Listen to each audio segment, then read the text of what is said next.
My dearly beloved family, how are you all doing? As you can see, I am doing good and I know you are doing perfectly well. All right, my wonderful family, if you are just seeing my face for the first time, I am Agatha Progress channel on YouTube and I come across your way every blessed day. In this channel, we react to all videos, and in this channel as well, our opinion is highly needed. So why don't you drop your comment in a very constructive way so that we all will jubilate in the comment section. As you know, I don't understand what to know about this video that you're about to watch, but I do hope you pick some sense from those videos. All right, my wonderful family, let me drop the video so watch it together, and don't forget not to subscribe. Share this video with your friends and family so they know all what is going on in the global world today. Right now, let's watch the video and I will be right back. Visit our client today, Onyenduma's Nnamdi Kanu. As you are aware, we were there on Thursday last week with our partner from US, his legal representative from US, Bruce Fan. And we were unable to see him last week Thursday. They told us that someone who's supposed to receive us was a special assignment, and so we can't see him. So we left and very disappointed. Very disappointed, and today we went back today because the Mondays and Thursdays are visiting days. So we went back today, and unfortunately, his friend was not allowed to visit him. I was only permitted to see him. So, but I insisted on knowing the reason why he was denied access to him today. They were kind of vague in their reasons. They told me that first of all, there was a directive from the top that cannot be allowed access. There was no approval for him to join me in the visit. Two, that on further inquiries, they told me that he is coming from a foreign jurisdiction and such. The order of the court that allows lawyers to see him does not extend to cover him. So as such, they can't be part of the team. So that's actually what I took home from what they told me. And is here is going to also address the people on his experience in Nigeria before leaving, and also his next line of action, and also how he feel about the entire thing that happened today. We believe something must have led to it, and we believe that there was victory at the end of the day, because I believe something is going on somewhere, and I cannot be far from now to be out.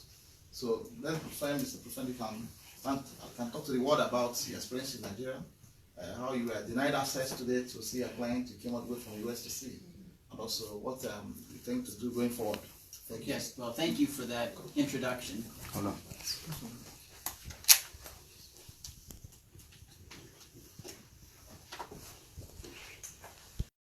Is international lawyer and international spokesperson. And I will be pursuing all international diplomatic and political platforms to see that justice is done, that fundamental norms of law are complied with. Among other institutions I plan to visit, there's an international working group on arbitrary detention that sits in Geneva. It's an arm of the United Nations Human Rights Council. There's the International Court of Justice, the International Criminal Court, that entertains accusations of crimes against humanity, violating the Genocide Convention. There's also the United Nations Security Council, which you may recall has established separate courts in instances where it's thought necessary, because domestic courts are insufficient to prosecute cases of genocide or crimes against humanity. Most recently, you may recall, the special court established to try Serbian leader Slobodan Milosevic for genocide, amongst other Serbs, relating to the Serbian War. We will also be approaching the United States Congress, which obviously has an interest in Nigeria. It's the most of the Congress of the United States. It will not be clouded. As an example of the concerns that have been raised in the proceedings so far, there are at least 4 violations of international law that are apparent. First, Nnamdi Kanu's kidnapping is a violation of international law. His torture before returning to Nigeria is a violation of international law. His extraordinary rendition, that is taken from Kenya to Nigeria without any hearing, is a violation of international law. Denying him access to his counsel is a violation of international law. These principles are called, in legal terminology, jus cogens. That means they're principles of law that apply everywhere. No state can renounce them because they're so universally recognized as fundamental to civilization. So that's why this case has raised grave concerns under international standards.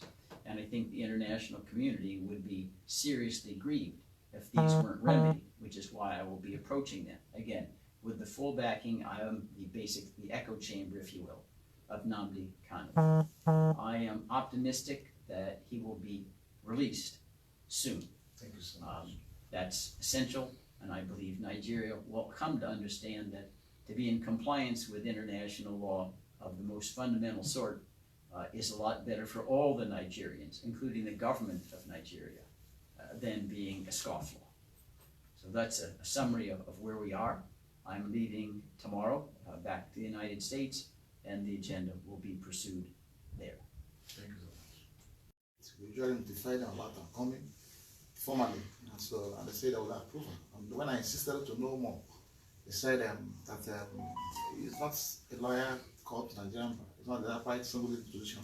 He came all the way from the foreign country and she approached the court to get further approval to that effect. I understand that should be a flimsy excuse. That's not the point. People, the brand have seen him, and though of course we know we have other applications pending before the courts for him for a advanced medical attention to give it to him, which I believe anytime it's hard, the court will deliver a ruling on the merit in that respect. So the fact that he's being kept in a solitary confinement is enough caution, of course, mental wise. And of course, you see, the lawyer came all the way from the United States, spent 18 hours airborne to see his client. He was eventually not allowed to see him.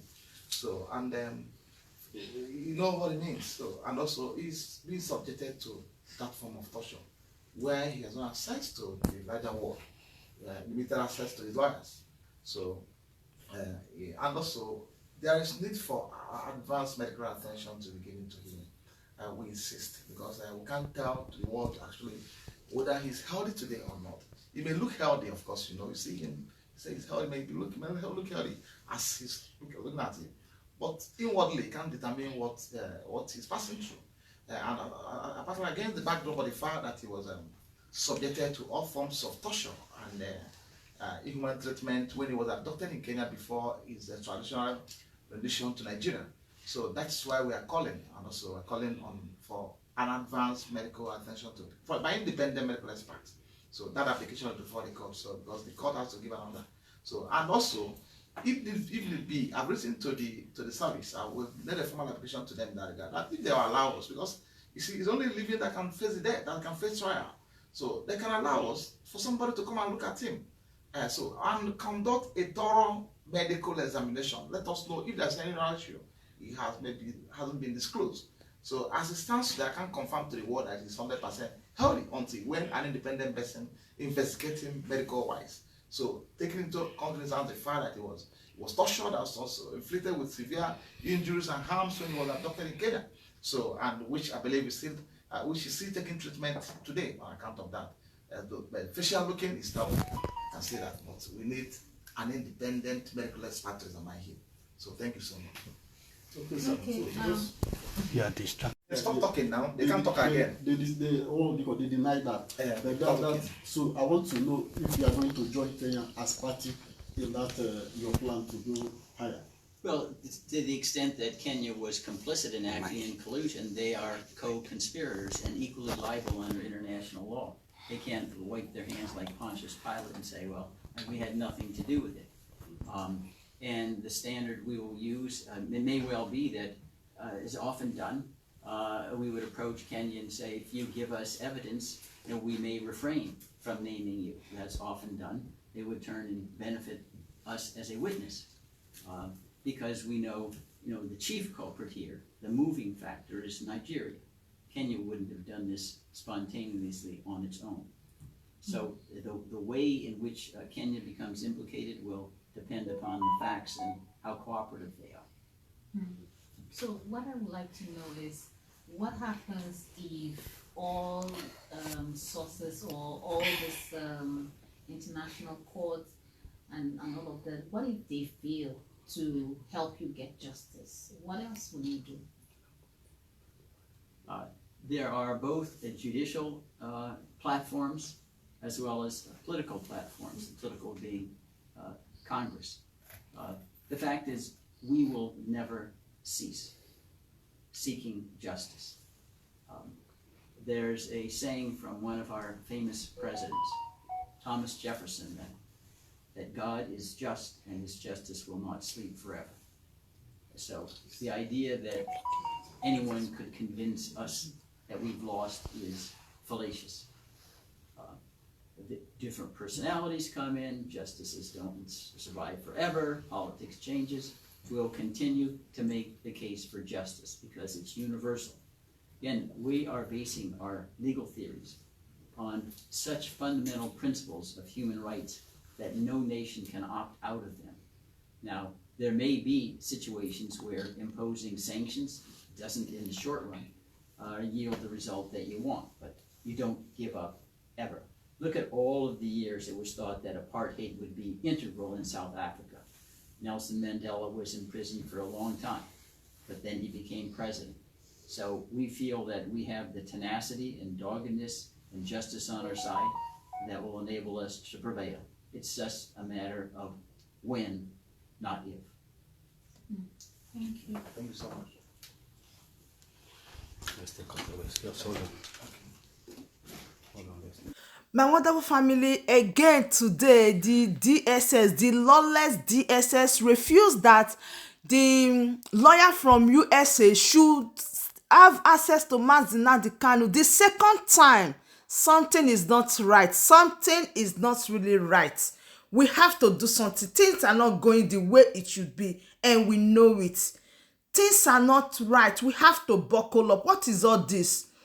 You can hear what the lawyer is saying that they refuse that the USA lawyer should have access to him. And last week, Monday, they said the person that want to receive them is not around. And this week also, today now, they said the US lawyer cannot see Nnamdi Kanu, that is only barrister Ejiofor that can have access to him. What do you think about this aspect? What is really going on? We want to know. All right, my wonderful family, I still remain your one and only Agatha Progress. I will be giving you the news the way it's coming. And don't forget, share this video, let it go viral so that they know what is going on. Subscribe and join the family. See you when I see you. Bye-bye.